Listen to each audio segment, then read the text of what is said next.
Hey, it's Perry here on a beautiful Sunday morning in Thailand, and in this video we're going to look at the top 5 trees to grow in your tropical garden. So without any further ado, let's get to it. So here at number 5 we have the Starfruit tree, also known as the Carambola tree.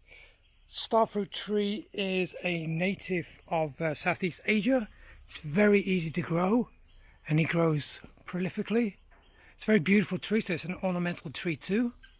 And you see the fruit of the starfruit looks something like this.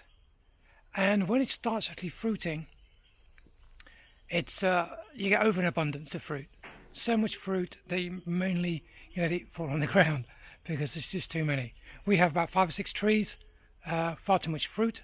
We make jams and preserves and pickles and stuff like that from it. And I eat them on my breakfast as well. But besides that, they can't be harvested and taken to market or anything like that because you have to wait till these green fruit now turn like a yellow, orangey yellow colour. Maybe these spines are still green, and then they soft and they literally go off within about a day. Also to note is if you have kidney problems, then you probably shouldn't eat this fruit. Or eat much of it because it has carotoxin. I'm not too sure what it is. You can Google that. Kidney failure. But for anybody else who are healthy, great fruit. It gets its name because if you take it from this angle, you generally cut it. It's used as garnish a lot. It's got a 5-pointed star. Nice fruit. Welcome addition. It's kind of sour. There's 2 kinds. There's one sour and one a little bit sweeter. Right, but they're pretty sweet anyway, but not too sweet, kind of tart. I like them. It's a very beautiful tree as well, and when it starts flowering, it's all pink and very beautiful. So it's a nice ornamental, as I say, and it fruits maybe 4 or 5 times a year. Literally, it's just kind of once it starts fruiting, it'll flower again and start all over again. So it never really stops. Very beautiful tree, and that's the starfruit tree. That's the one there, my office. I planted 2 years ago. So there we go. Right next to it is number 4, which is the Barbados Cherry tree. So behind me is the Barbados Cherry tree. It's a small tree, almost a shrub. Only gets to maybe 2-3 meters high. Just get very, very densely and bushy. I actually trimmed this down a couple of weeks back. Took loads of cuttings and growing those out in the nursery. I actually grew this one for a very small, like 12 inches high cutting myself, and I've grown some others down on the farm now. They grow very quick again. This is less than 3 years old, 2.5 to 3 years old. So let's have a quick look at it. So when this is flowering, it generally flowers profusely with these beautiful pink blossoms, and the birds love this tree. You can see, look, I've actually been and harvested some of the fruit off this morning. I get a handful every morning, but the fruit look like this. Quite often they're in clusters, but the birds come in and they generally have a bite or 2 out of these and then move on to the next one. So what I do, what we do is leave the ones at the top of the tree. I'm not going to strain ourselves trying to get them. So we leave the ones at the top of the tree, leave those to the birds, and then we take the ones that are lower down. So at the moment, there's not too many on this tree because I have harvested this morning, and it's just not really in the season. But this is what they look like. You just see the odd one here and there. So they're green. I mean, there's plenty on the tree when you look. It's just hard to spot with the little camera I'm using. But very, very prolific tree. I get a good handful, 2 handfuls every day of these fruits, and the tree grows very quick as well. Also, to note is I never eat the fruit on the same day I pick it. So I pick one day, I save them and eat them the next day, because then they just You have to pick them quite early, because once they turn red, the birds get them. So I pick them just before or just as they're turning red, and then eat them the next day when they're lovely and ripe and deep dark red. That's when they're best, and they're nice and soft. Otherwise, when they're green and they're hard and they're not too palatable. But besides that, that little trick, that's a great tree. It's a nice shade tree. My dogs love coming underneath here and eating the fruit, as do the birds, and the chickens clean it up nicely. It is getting a bit out of hand, this tree. I'll just pull back a little bit, or let's just pop around this way, get the sun behind us. It's a nice tree. Make a good hedge as well. So that is the Barbados Cherry tree.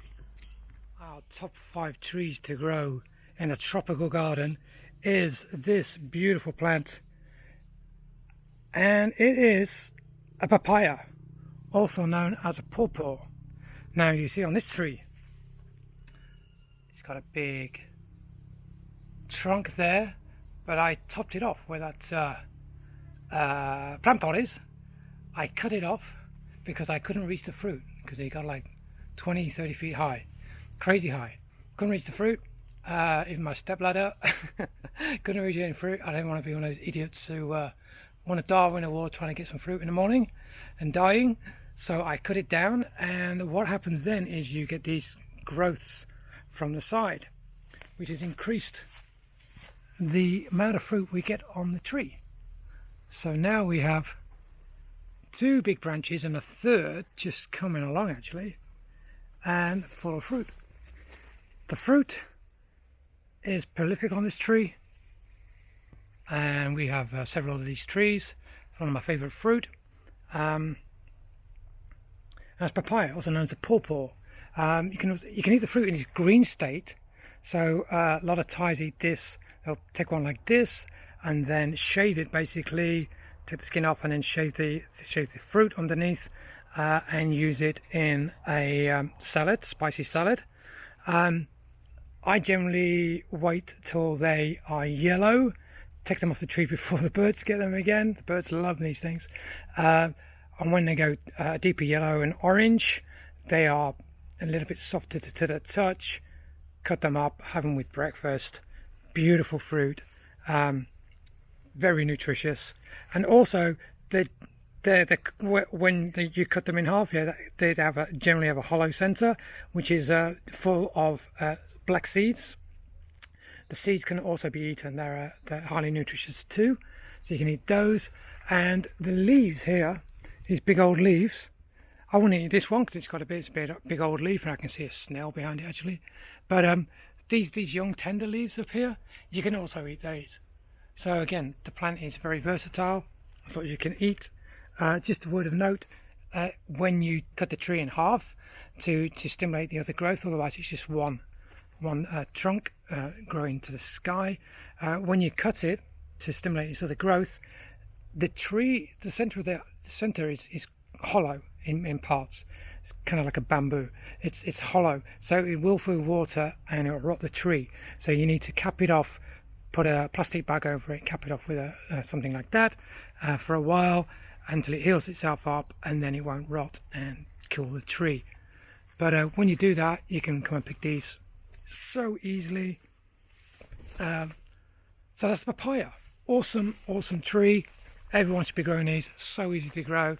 At the farm, I literally just throw the seeds on the ground and they pop up, and we've got new ones. I've also grown them in pots and planted them where I wanted them, but easy to grow. One other thing to note on the papaya tree is the sex. This tree will probably be an hermaphrodite, so it produces grapefruit, as you can see. They have a male tree which has flowers,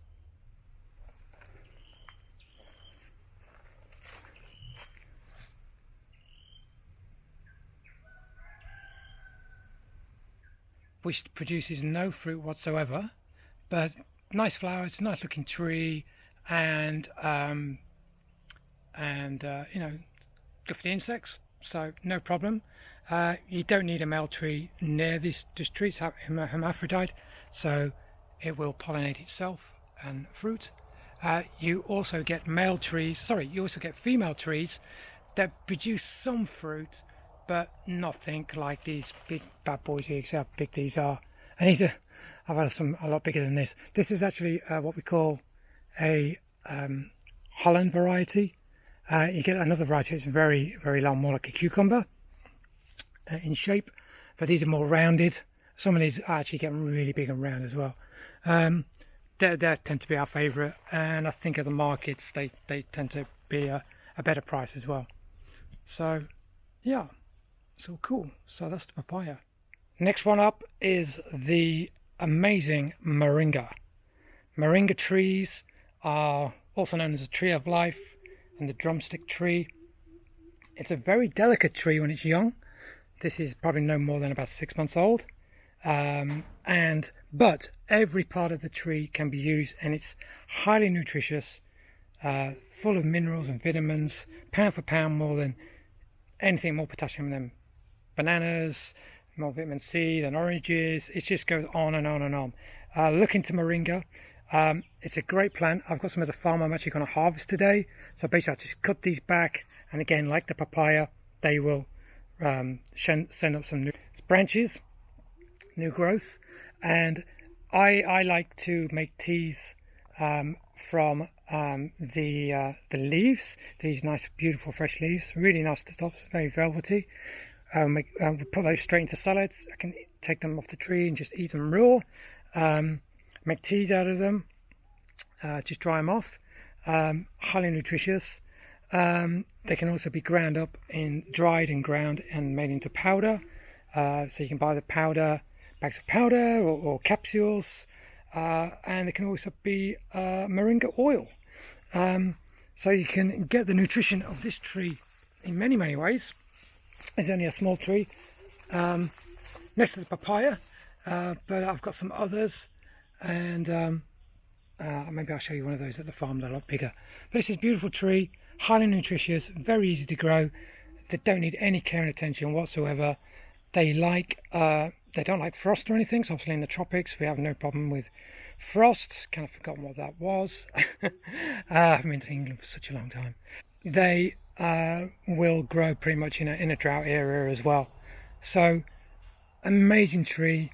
It's called Malum in Thailand, and I know a lot of people kind of like dismiss it here in Thailand. I don't think they know really the amazing properties that it actually contains. So it's just kind of seen as a bit of a weed, really, I guess.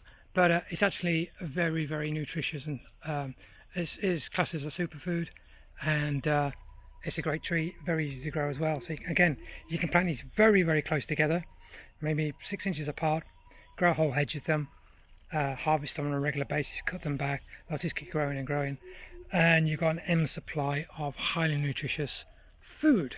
And that's the moringa tree. And this brings us to our number one tree for your tropical garden, and it isn't actually a tree. No, it's a herb, and it's the banana. Now the banana, the fruit of the banana tree, or the banana plant, is a big flower like this. Now that starts to look like that, and the bunch forms on the trees, on the plant. And then what we do is you can actually eat those, eat this flower. So again, it's beautiful in a nice Thai soup with coconut. And then we cut them off after they get so long, so more power, nutrients and energy goes into the fruit rather than just elongating the flower. So that needs cutting off over there. And then we get a beautiful bunch of banana, or a big rack of bananas with multiple bunches of bananas on them. So great source of carbohydrate, just a general grapefruit. I eat it every day. I'm very fortunate we've got lots of banana plants. So it's not actually a tree, it's actually just kind of looks like this. We got these little pops popping up like here. So once this is fruited and we take the fruit down from this tree, this plant, we cut this down. So this comes down. Let me find a plant we've already cut. And here you can see we cut the trunks down. Now these are just basically just full of water. There's lots here, so we cut them into sections, chop and drop all the leaves as well, and just feed back into the soil. Creates great soil.